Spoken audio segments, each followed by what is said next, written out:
جیهان چۆن خوێنێت؟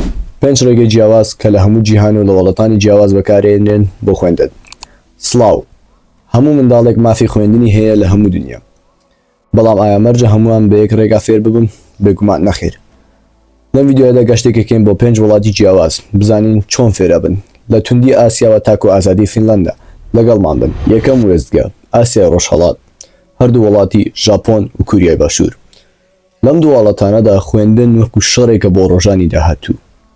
قوتابیەکان بە نزیکەی 12 کاتژمێر لە قوتابخانەکان دەمێنەوە، هەروەها لە کلاسی تایبەتدان. لە وڵاتانەدا ڕێزگرتن بۆ مامۆستا گرنگترین شتە. زۆربەی قوتابیەکان دوای 12 کاتژمێرەکەی لە قوتابخانە سەردانی هاگۆن و جیکۆ دەکەن. ئەو هەردووکانە بەمانای ئەوە دێت کلاسی تایبەتن دوای قوتابخانە بۆ تاقیکردنەوەی زانکۆ دەکرێت. هەرچەندە ئەم ڕێچکەیە سترێس و قەلەقێکی زۆر بۆ سەر قوتابیەکان دروست دەکات، بەڵام ئەنجامەکانی دیارە لە پلە جیهانیەکان. ئێستاش با بڕۆین بۆ باکووری ئەوروپا یاخود فینلەندا. بە پێچەوانەی ئاسیاوە لە فینلەندا هیچ تاقیکردنەوەیەکی ستاندارد نییە تا پۆلیشەشی بنەرەتی، و قوتابیەکان ئەرکی ماڵەوەیان زۆر بەکەمی هەیە یاخود هومۆرک.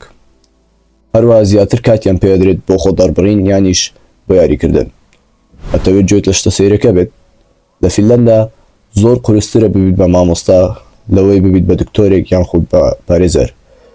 ئەمەش وا دەکات کە فینلەندا یەکێک بێت لە باشترین سیستەمەکانی جیهاندا، کەواتە شێوازێکی باشتر هەیە بۆ خوێندن؟ بێگومان نەخێر. هەر وڵاتێک و بە پێدابوونەریت و مێژووی خۆی شێوازێکی داناوە. ئامانجیام هەموو وڵاتانە ئەوەیە کە کەسەکان پێ بگێنن بۆ ژیان. پێمان بڵێ لە کۆمنت تۆ لە کامیانە فێر بوویت، کامیانت پێ باشە. وەگەر تا هەرە ڤیدیۆکەت بەدڵە ئەکاونتەکەمان فۆلۆ بکە و کاندل مۆتیڤیشن، هەروەها کۆمنتێکیش دابنێ. دەتان بینەوە.